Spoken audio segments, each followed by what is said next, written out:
Hey, what's happening? It's only me, Dr. D, Dennis. Tonight's show we have Gordon Gebert from New York. He's got a book that came out called Kiss and Tell. He's done some stuff with the band Kiss, Ace Frehley. He's on his way right now. He just called us from Providence. I guess he got a little stuck. As promised, we've got Gordon Gebert here, who we mentioned a couple of weeks ago is here. Gordon, how you doing? All right, how you doing? All right, great. Cool. I can't complain. Yeah. We're here to talk about your new book called Kiss and Tell. Steve, you want to get a zoom in up on this here? The book. The book. This is the book. I like that cover, too. It's a road case. That's really neat, with a big smacker right in the middle.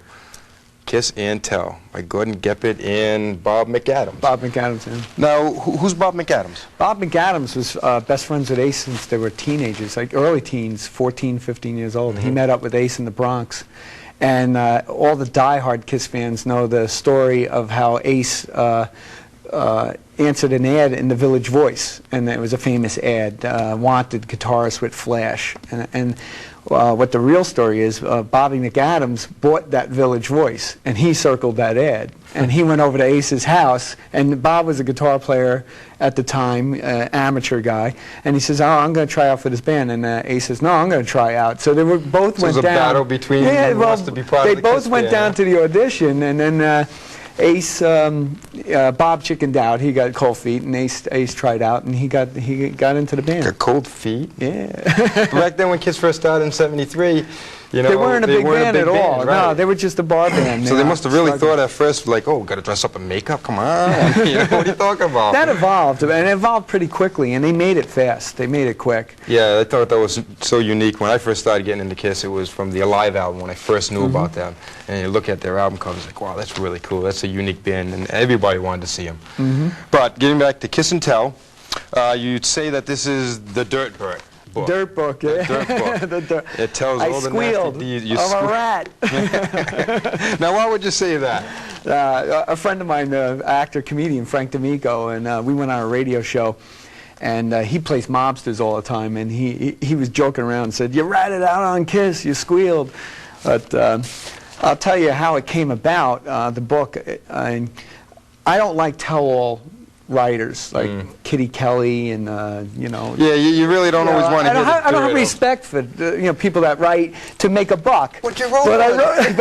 But I have a good motive and a good reason for writing it. To make a long story short, Ace and I were in business together, and he accused me of embezzling and stealing money. We had a falling out with money and everything, and that still wasn't reason enough to write a book.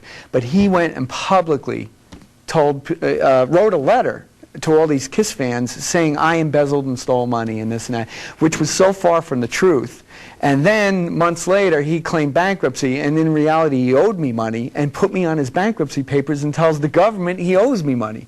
So which is it? Because if you've embezzled from any business, you know, that's like a federal offense, and they will basically come and knock on your door, you know, and that'll become public without a band saying. Yeah, without, and he's a celebrity, and a celebrity accusing me, which is on the lower level of celebrity. What was your level when you were with? I worked. We were best friends. That's I would put it in the order of best friends. And I'm a keyboard player, and I helped him out on the albums, on the Frehley Comet albums, and then I helped him out on the tours. I was doing background samples and things like that, you know, working with the band. But first and foremost, I was best friends with him. We hung out every day. Right.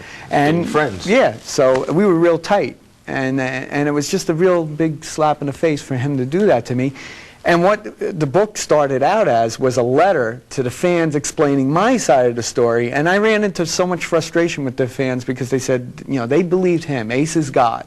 So I ended up... Well, it's the name, you know, it's the Kiss type thing. And it's kind of sometimes tough to accept when somebody isn't saying the truth, especially like, oh, he's a celebrity now, he can't be lying. Right. Well, they worship a celebrity, and you know, and I understand that, and I understand. So I started it out as a letter, and it just eventually it evolved. I had this idea. I called my brother, in fact. I says, "Listen, I'm writing a book," and he says, "Go for it." He knew all the frustration I went with, and 2 years later, a book came out. And the fans win because it's all the dirt and all the laundry is all aired out. Everybody wants to hear about that are true Kiss fans, and millions of them still out there that really, like, I mean, I still love the band for what they are, what they were, and encourage them for going back out on tour and doing the whole theatric stuff. It's a great thing.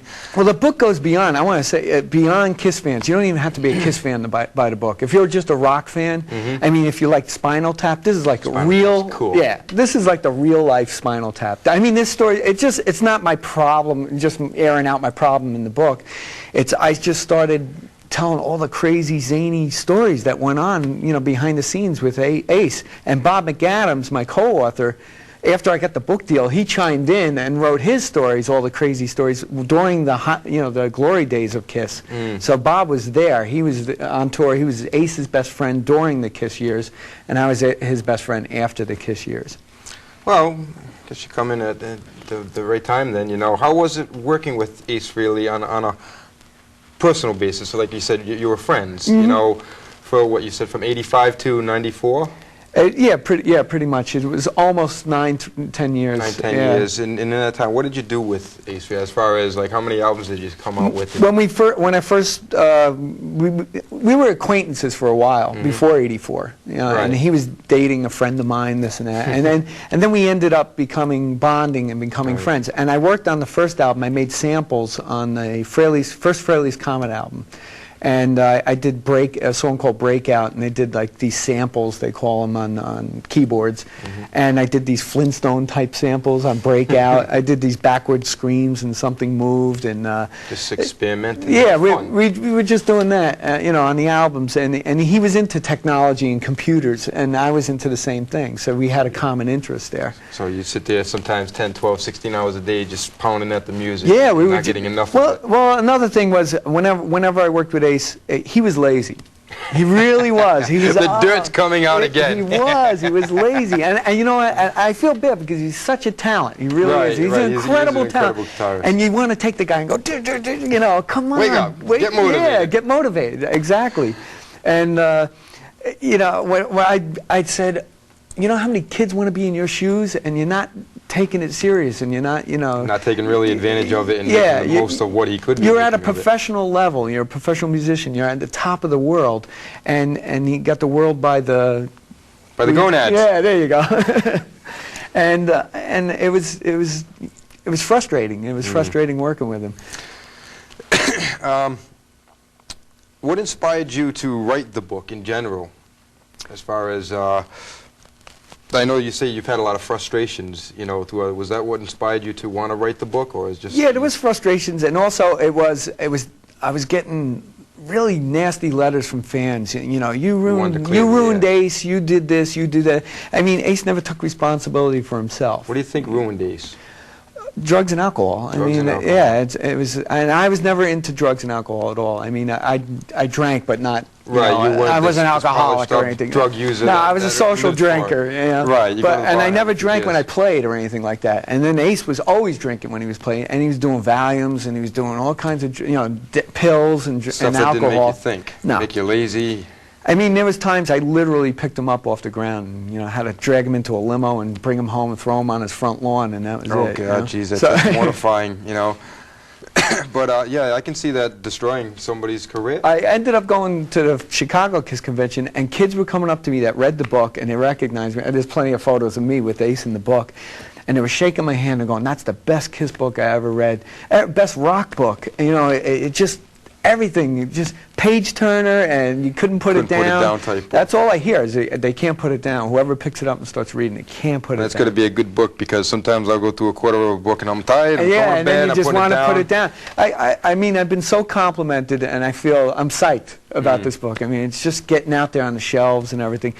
And all the responses I get from people in person, I was worried. You know, I didn't know if any of the fans were really going to be receptive of it. Some negative feedback. I do get negative feedback. I mean, there's people that hate the book, and there's people that love the book. There's no in between. You can't please everyone. Right, you can't please all the people all the time. You can please them some of the time. You know that there. Well, we're going to take a break here. We're going to go check out a video that Jim's got ready to go back there. And we'll come back and talk some more with Gordon here and find out some more about Kiss and Tell. And you can get this, and we'll talk about his email soon and his website. I believe you had a website. Yeah, right? Website. Yeah. And email, and you can get all the information on this book. So let's go check out the video.